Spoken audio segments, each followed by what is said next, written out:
नीचे के हैं उनको 2 लाख तक कैसे पहुंचाया जाए, अर्थात हमारा जो 1,80,000 रुपये का ऑर्बिट है उससे पार किया जाए, बाहर किया जाए। उनको हम फिर BPL ना कह करके उनको उससे ऊपर की लाइन पर ले जाएंगे। तो इसमें विभिन्न बैठकें हमारी हुई हैं, विभागों के साथ जो योजनाएं चल रही हैं उसकी समीक्षा की गई है, कितना लाभ लोग ले रहे हैं। लेकिन ध्यान में आया कि लोग लाभ नहीं ले पा रहे हैं, या तो उनको जानकारी नहीं मिलती या उनको उन योजनाओं को लेने में कठिनाई आती है। ऐसे ही बहुत स्कीम्स ऐसी हैं जो बैंकों से लोन भी लिए जा सकते हैं अपने व्यवसाय को बढ़ाने के लिए, वहाँ भी कुछ कठिनाइयाँ उनको आती हैं। तो हमने एक कंबाइंड एफर्ट, चाहे बैंक हैं, चाहे फाइनेंशियल यानी सर्विसेज देने वाले और संस्थान हैं, या हरियाणा की सरकार की स्कीमें हैं, केंद्र सरकार की स्कीमें हैं, या फिर व्यक्ति अपनी योजना से भी कोई नया काम करना चाहता है, उसका अपना अनुभव है, एक्सपीरियंस है, ट्रेनिंग है, कोई भी काम वो करे उसको कोई रिसोर्सेज की कठिनाई उसको ना आए। तो ऐसा एक सामूहिक प्रयास करने के बाद ऐसे सब लोगों को हम इनवाइट कर रहे हैं। उनकी सूचियां बन चुकी हैं। लगभग 1 लाख तक के जो परिवार जिनकी आय कम है उसमें हमारे पोर्टल के हिसाब से तो 3.25 लाख परिवार ऐसे हैं, लेकिन हम अभी 1.5 लाख परिवार उनमें से बुला करके और व्यक्तिगत उनका जानकारियाँ उनसे लेना, उनका इंटरव्यू लेना, कौन सी वो व्यवस्था का यानी योजना का लाभ उठाना चाहते हैं, कोई उनकी अपनी स्कीम है। तो पहले चरण में ये काम हमारा कल 29 तारीख से शुरू हो रहा है और 25 दिसंबर तक, जिसको हमने कहा है कि कौन सा दिवस, 25 सुशासन दिवस, 25 दिसंबर अटल जी का जन्मदिन होता है, सुशासन दिवस। उस दिन तक फील्ड में हर ब्लॉक लेवल पर कैंप्स लगेंगे और उन कैंप्स में उनको सबको सूचना दे करके बुलाया जाएगा। यहाँ कम्युनिकेशन सिस्टम से सीधी जानकारी भी उनको दी जाएगी और जिला स्तर पर या ब्लॉक स्तर पर जो नोडल अधिकारी हैं वो भी उनको जानकारी देंगे। एक स्थान पर सब लोग आएंगे प्रातःकाल 10 बजे से लेकर के सायंकाल 5 बजे तक, या जिन लोगों को बुलाया है उनके सबके जब तक इंटरव्यू नहीं होते तब तक वो कार्यक्रम चलेगा। पहले चरण में अभी 3 दिन के कार्यक्रम कुल 24 ब्लॉक्स में, ऐसा हमने एक शेड्यूल ये जारी किया है। 24 स्थान हैं, लेकिन उसमें किसी किसी स्थान पर 2 दिन, किसी स्थान पर 3 दिन भी, जहाँ की संख्या ज़्यादा है, क्योंकि एक दिन 500-600 लोगों से ज़्यादा वहाँ उस मेले में बुलाएंगे तो अव्यवस्था होगी। तो जहाँ संख्या ज़्यादा है वहाँ 3 दिन, 2 दिन में पूरे तो 2 दिन, और जहाँ कम संख्या है 1 दिन में उन ब्लॉक्स में इसको लगातार चला करके पूरा करेंगे। तो ऐसे 24 स्थानों का शेड्यूल ये आपको जारी कर दिया गया है। आपको दे दिया ना पत्र? हाँ, तो उसी हिसाब से उन स्थानों का हमने चयन किया है। स्थान 24 जो हैं, कोशिश की है कि हर जिले में कम से कम एक ज़रूर हो जाए। अम्बाला कैंट है, भिवानी, फिर फरीदाबाद कॉरपोरेशन है, फतेहाबाद MC है, जाखल, फिर फर्रुखानगर, गुरुग्राम, सिसाई, हांसी और बास, जज्जर, जींद, कैथल, कुंजपुरा, थानेसर, नारनौल, नूंह, पलवल, कालका, पानीपत, बावल, रोहतक, सिरसा, गोहाना, बिलासपुर। तो ये कुछ स्थान हैं जहाँ पर ये सारे कार्यक्रम किए जाएंगे। इन स्थानों पर नोडल अधिकारी बना दिए गए हैं। एक प्रदेश स्तर का कोई भी IAS, IPS, IFS ऐसा अधिकारी वहाँ जाएगा।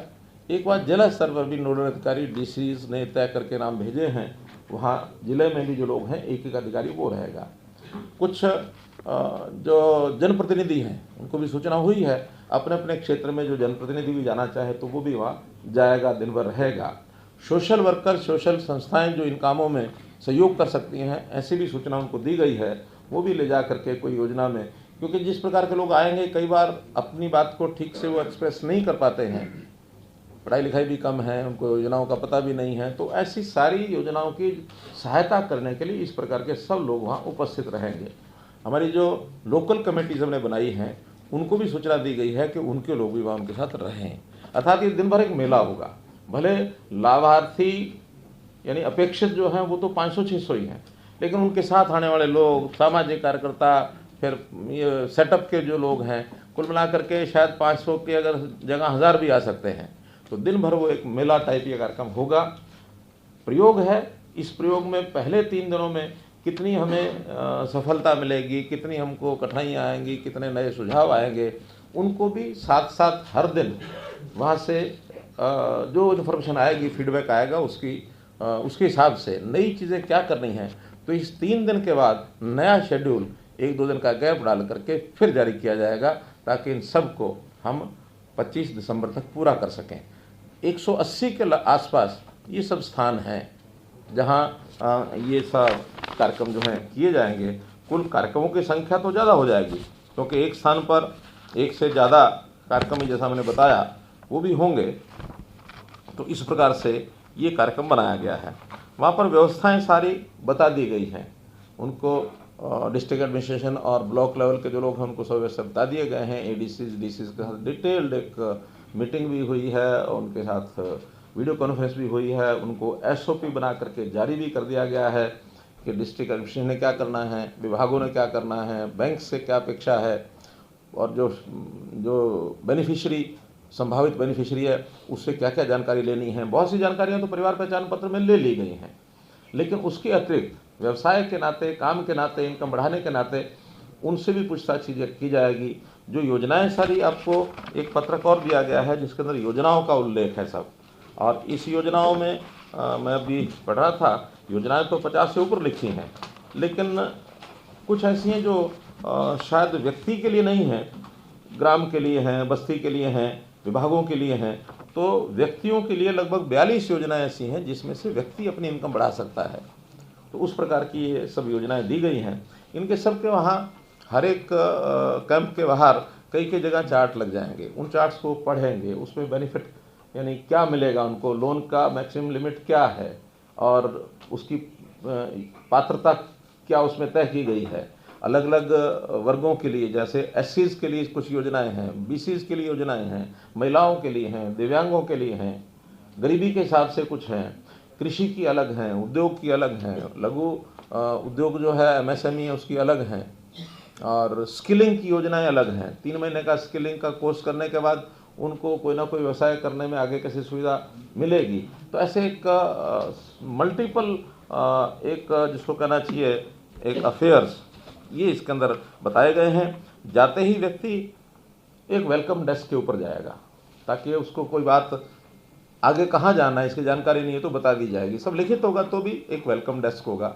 उसके बाद 5-5 कम से कम 5-5 काउंसलिंग सेंटर्स होंगे।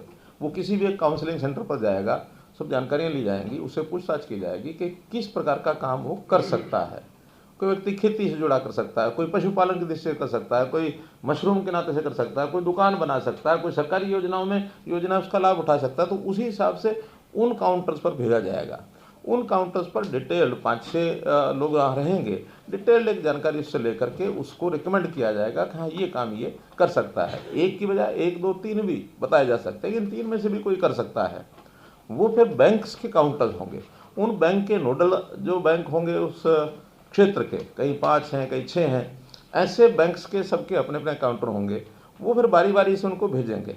अगर उस सामने वाले का कहीं बैंक अकाउंट है तो उस पर भेजा जाएगा, नहीं है तो किसी को भी काउंटर पर भेजा जाएगा। वो बैंक वाला उस सारे पत्रक को देख करके, और बैंक्स को हमने कहा है कि जहाँ कोई गारंटी की ज़रूरत नहीं है तो कोई गारंटी आपने पूछनी नहीं है। बहुत सी योजनाएं ऐसी हैं केंद्र सरकार की ओर से तय की गई हैं।